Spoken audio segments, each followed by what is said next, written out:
I don't know kung bash ba to ha, or curious lang siya, or baka hindi niya, na-real talk kasi ako guys. And then parang na-back to you ako. Good day everybody! It's another day. It's another... Ano lang tayo ngayon guys? Chika-chika day. Chika-chika day. Dahil meron tayong pag-uusapan. Di ba? It's another day guys. Welcome again. Welcome back. Ayan guys. Actually guys, magtutupi lang naman ako. Ito lang din, comforter namin. Bago kasi siyang laba. Ang bango pa. Ito kasi yung ginamit namin doon sa Frankfurt. Ngayon pa siya nalabhan.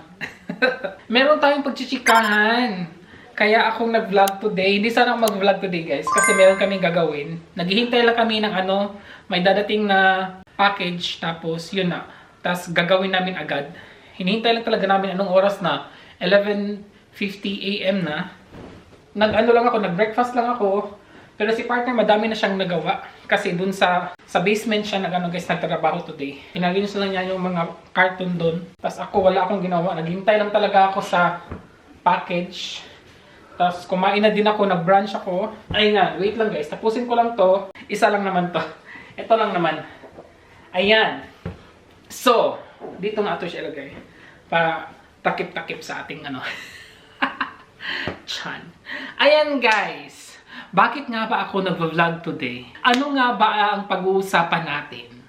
Okay. Maybe late nyo na ito makikita. I don't know when. Pero kasi meron pa akong mga naunang vlog na hindi ko pa na-edit. Tapos, pero guys, late nyo na ito makita for sure. At ako guys para akong na real talk. Na real talk kasi ako guys.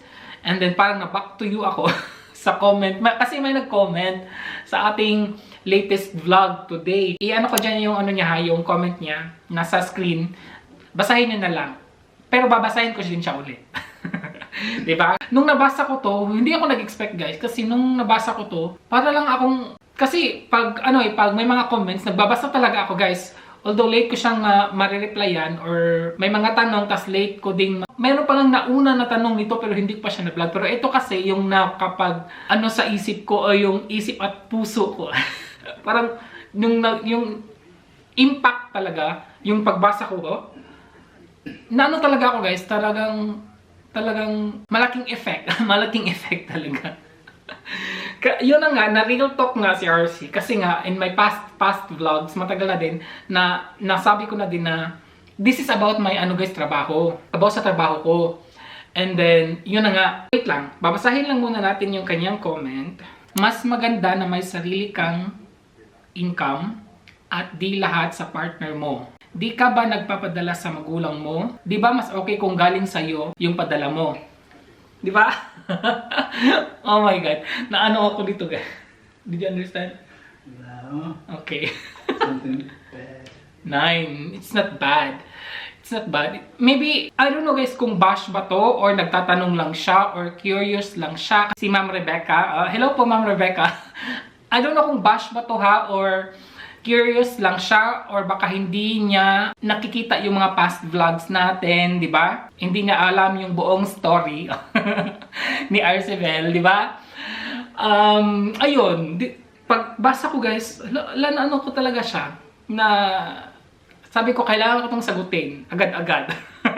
Pero late yun na nga ito makikita. But anyways, yun na nga. Hindi ko nga alam kung paano ito sasagutin But anyways, first of all, 1 month pa lang po akong walang trabaho. January 1st po, yun ang pinaka, yung last trabaho ko po. Nagtrabaho po ako, siguro hindi niya alam, pero okay, nagtrabaho po ako sa Frankfurt 6 years. Ayun. And then, lumipat kami dito. Wala pa nga 1 month guys. Kasi lumipat kami dito, January 7. And then February 5. Hindi pa 1 month. Diba?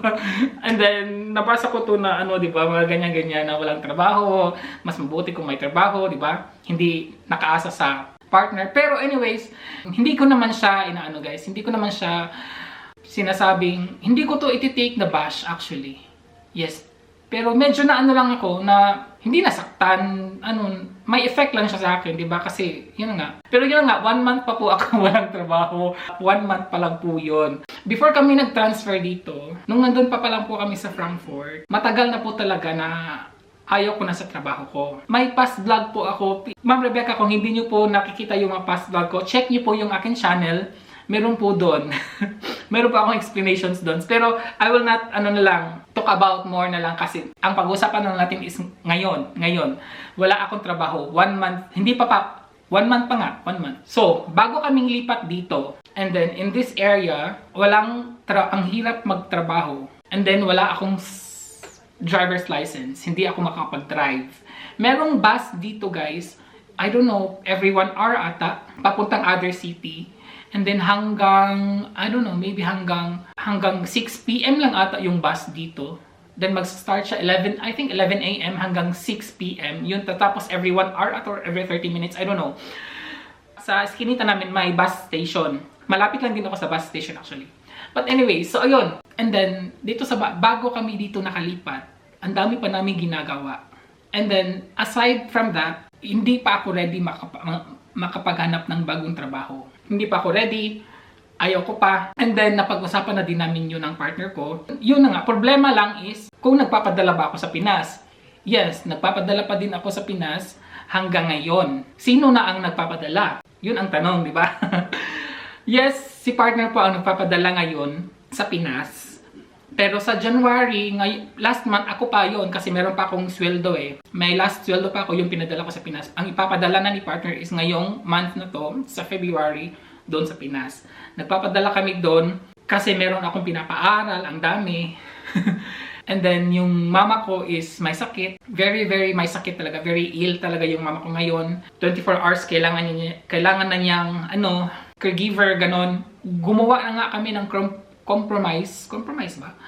Kasi yung mga pinapaaral ko guys, nag-stop muna ako na mamigay ng allowance nila. Kasi yung mama ko nga may sakit. Kailangan siya, hindi ko kaya magpadala buwan-buwan na halos lahat para sa mama ko is ako nagpapadala. May mga kapatid naman ako. Yung iba may trabaho pero may pamilya sila guys. 'Di ba nag-aaral yung mga anak nila. So hindi ko i-shoulder lahat kasi ako lang sa pamilya ko na ang nandito sa ibang bansa. So, ayun. So, si partner ang nagpapadala. And very understanding. Very understanding naman si partner and very, generous, very kind. Kaya, he understands my situation in the moment na wala akong trabaho. Kasi, first of all, nag-yes siya na hindi na muna ako maghahanap ng trabaho. Kasi meron pa kaming isi-settle dito. Madami pa kaming isi-settle dito. First of all, yun na nga, yung bahay. Tapos, siguro, kailangan ko nang mag-aral ng pagdadrive. Kasi kailangan na talaga na ayaw ko sana. Pero kailangan. Naintindihan ni partner. Kaya siya na muna ang nagpapadala sa family ko. Pero I think naman wala namang problema doon, 'di ba? Kung siya ang nagpapadala sa family ko doon in the moment kasi nga partner ko naman siya. I mean, hindi naman niya obligasyon yung family ko doon sa Pinas. Pero saan ako saan ako hihingi ng tulong, 'di ba? Na gets niyo yung ko. Saan ako manghihingi ng tulong sa ibang tao na hindi ko di ba? Na yung partner ko is may kakayanan kaysa sa akin, di ba? Kami dalawa dito nagtutulungan. So sino pa ba? Saan ako hihingi ng tulong? Okay, sa mga kapatid ko doon sa Pinas hirap din sila doon, di ba? May ate ako na nagsusupport din sa amin, sa mama ko doon. Doon ako nagpapadala sa ate ko tapos siya ang nag-organize. Kasi meron din siyang income doon. Hindi naman pero yun na nga.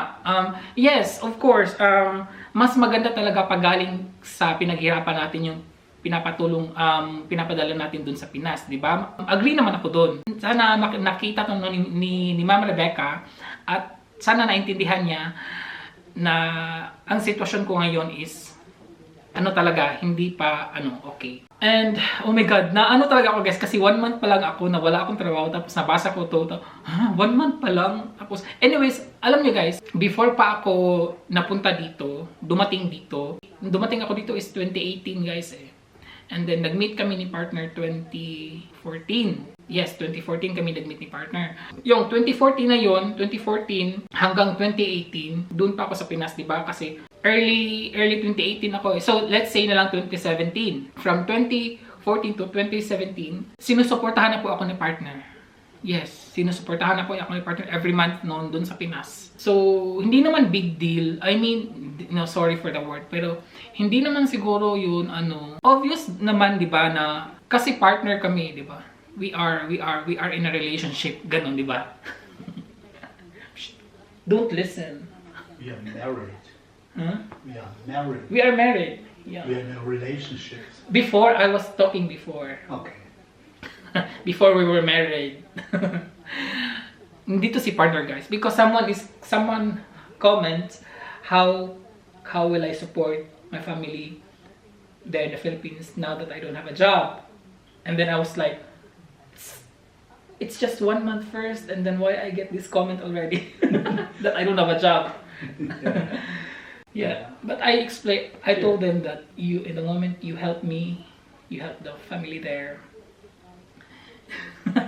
Andito siya, guys, although nakapag-Tagalog, hindi niya naintindihan, but I tried to explain to him. Thank you. Thank you. Thank you. You go down now. No, it's cold. Oh, so, why did you... okay. Your jacket. So, ayun, guys. So, sana, as I've said, maganda din talaga pag sarili nating pera, di ba? Kasi, for now, wala akong trabaho. And one thing nga pala, guys, nung nagtatrabaho ako, 6 years, yung sweldo ko, hindi naman lahat, pero napapadala ko sa Pinas. Pero, you know what, guys? Dun pa sa Frankfurt, since, nung nagtatrabaho pa ako, for 6 years, binibigyan pa naman din ako ni partner kahit na meron pa akong sweldo na sarili ko. Yes, guys, binibigyan pa din niya ako kasi yun kasi ang namin yun kasi ang gusto niya. Yun kasi ang sabi ni partner, before pa kasi ako na dumating dito, yun kasi ang sabi niya, pagdating ko dito, hindi ko po problemahin yung pagkain ko. Pagkain, tirahan, wala akong babayaran. Siya lahat, insurance, anything. And then, yun na nga, nung nagkatrabaho na ako, nagbibigay pa din siya sa akin kasi every month, guys, meron akong, there are times na, there are times, pero every month akong bumibili ng pagkain na gusto ko. Like, if I want to go to Asia store, mga ganun, ayaw niyang, naghihintay lang ako sa kanya kung kailan niya akong bibigyan or kailan ako hihingi. Ayaw din niya na maghihingi ako sa kanya, kaya binibigay niya sa akin every month na yan, yung pera na yan is para kung meron kang gustong kainin na hindi mo na itatanong sa akin, bibili ka na lang diretso. So, yung pera na yan. So, yun po. Ano po yun? Kahit na may trabaho ako, binibigyan niya ako. Kaya, every time na gusto kong mag-Asia store, pumupunta ako sa Asia store na walang, na hindi naghihingi, diba? Hindi na naghihintay sa kanya. Diba? You know, kasi nga ayaw niya na nanghihingi ako sa kanya kasi gusto niyang kusa niyang ibigay sa akin. Kaya, yun. I hope you understand. So, ayun, guys. So, kaya ngayon, di ba, this vlog now, guys, is opposite sa, so past vlog ko na sinabi ko doon na, kasi hindi obligasyon ni partner yung family ko. Pero now, dahil wala na akong trabaho, magiging obligasyon na niya yung family ko. Pero, di ba, naman, di ba, partner ko naman siya, di ba? Pera niya, pera ko din. Pera ko. Ganon. Ganon yung setup namin, guys, dito. As I've said, I don't know kung bash ba to or sorry, ma'am, Rebecca, pero yun lang. Hindi ako galit. Hindi ako nasasaktan actually. Talagang na-real talk lang ako. Na-real talk lang talaga ako dito sa comment na to. Yun na po. Sana naintindihan nyo ang in-explain. Nag-depend lang ako. Dinidefend ko yung sarili ko. Of course, di ba? Dapat i-defend ko talaga. Ganon. That's life, di ba? And meron pa siyang pangalawang comment. hindi na to about sa trabaho or something. This is about na sa guys. About sa heater at saka yung mga kahoy dito, yung woods and sa chimney. Saan ang mas mahal pala? Hindi ko alam, pero itatanong ko kay partner. There's another comment here. This is about the chimney, about oven. Which is more expensive? Heizung oder das? Vilken holz? Weil ich habe letztes Mal gesagt, dass du hast 1200 from 6 bezahlt. Mhm. So, which is expensive. It depends on how often you. How often we used, right? Yes. Yeah, that's what I tried to. That's what I replied to her. It should be less expensive, but we have all the other rooms. We have to heat them with electricity, so this will be. Because we have more rooms here right Yeah. now as I compared to Frankfurt, right? Oh yeah. Yeah. Lots of fun. So ayun guys, it depends actually. We have 6 rooms here, right? Here, yeah. living room, and we have 6 rooms now guys compared to Frankfurt na meron lang kami doon 3. So we have 3 more rooms here. Kasi guys, etong living room at saka kitchen, considered na to siya sa 6 room. So 1 room na to siya. Living room at saka sa kitchen, 1 room na to siya. Ganito sila guys, mag-count ng rooms dito sa Wohnung or house. Living room at saka kusina is 1 room na yon. Working room ni partner, guest simmer dito sa floor na to. And then sa second room, meron dong isang walk-in closet. Tapos meron ding isang guest room din doon. And then yung master's bedroom namin, so 6. And then hindi pa yun included sa sa bathroom. Kasi sa bathroom dito, meron ding heater. Ang problema sa taas, meron kaming mas malaki doon na bathroom. Wala pa siyang heater doon guys. Meron siyang heater pero naka-solar. And then depende din siya pag may sunlight. Yun. Bakit hindi centralized yung heater namin dito? Kasi yung dating may-ari guys, hindi naka-centralize yung heater nila kasi meron silang mga solar. Yes. Nasa harap, sa garage, at saka dito sa terrace. Sa ibabaw, sa ceilings, merong solar. And hindi ko pa maintindihan kung ano ang ano niya dito. May heater dito heater and aircon to eh. Nasa dito sa living room and then sa kitchen isa na siya. May heater din sa working room ni partner. And then may heater din doon sa aming walk-in closet. Bakit may heater doon sa walk-in closet? Kasi guys, before, kwarto yun sa anak ng may-ari dito. Na ginawa na naming walk-in closet. Bakit hindi namin i-transfer doon sa Kasi sa aming master's bedroom wala. At saka sa guest room sa taas wala din siya. At saka din dito sa guest room wala din siya. So 3 room may heater, 3 room walang heater. Pwede naman siyang i-transfer guys, pero hindi pa namin alam kung paano. Magtatanong pa kami kasi sabi ko kay partner, mas maganda kung sa aming walk-in closet tanggalin yung heater tapos i-transfer siya sa aming bedroom. Kasi nga, hindi magagamit sa walk-in closet guys. Hindi magagamit yung heater namin doon. Sayang lang din, di ba? Pero yun ang pinag-iisipan pa namin. Either i-transfer yun siya or magpapa-centralized heater kami. Yun ang pinag-iisipan pa namin guys. Kasi as of the moment, ang dami pa talagang hindi pa namin or hindi pa naintindihan ni partner kung paano talaga i-work on yung dito, yung electricity because naka-half siya, half solar and then half yung totoong electricity talaga. Gusto ko sanang ipakita guys kasi nasa basement, wala pa palang yung sa basement guys, wala doon, walang heater. Meron din dong 3 room actually sa basement. Meron siyang 3 room doon. 3 ba? 4 pala. May 4 na room doon sa basement nga pala guys, pero doon lahat walang heater. May isang room doon na lahat talaga ang daming mga wires. Gusto ko sanang ipakita guys, pero anyways, naka-renovate naman siya sa room na yon, pero hindi pa din kasi very talaga guys. Kahit nga ako hindi ko talaga maintindihan kasi napakadaming mga ang dami guys, ang dami. So ayun, saan bang mas expensive? In the moment, ang dami ko na check kung ano ba lang pala ang mas expensive. Yun nga, depende sa gamit.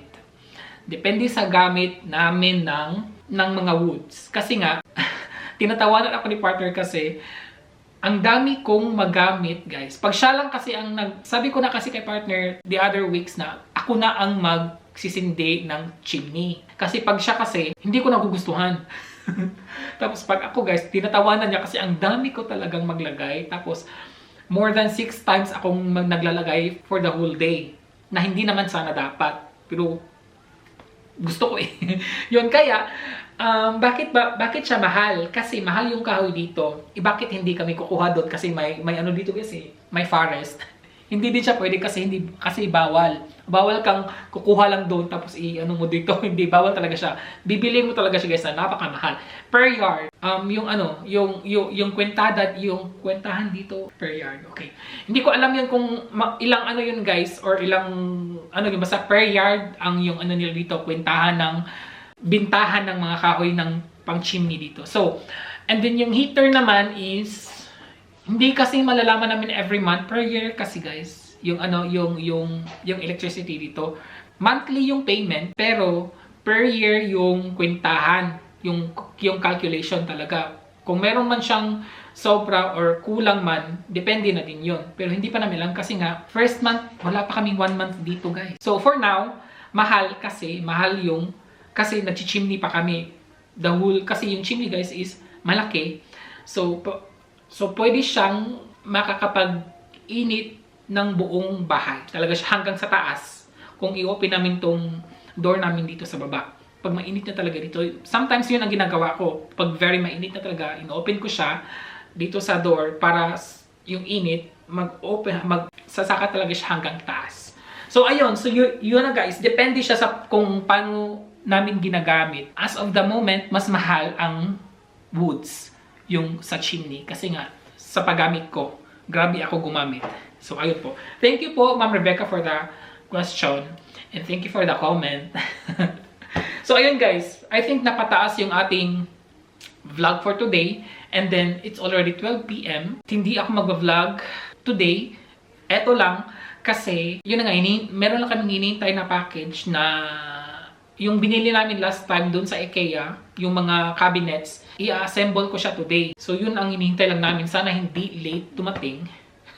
Maraming salamat po at sana po sa dami kong sinabi meron kayong naintindihan at kung meron man kayong follow-up questions, please comment down below kahit ano. And then sorry po pag may mga nagtatanong din nga pala, hindi ko pa siya na masasagot guys. Actually naka-save naman siya sa phone ko.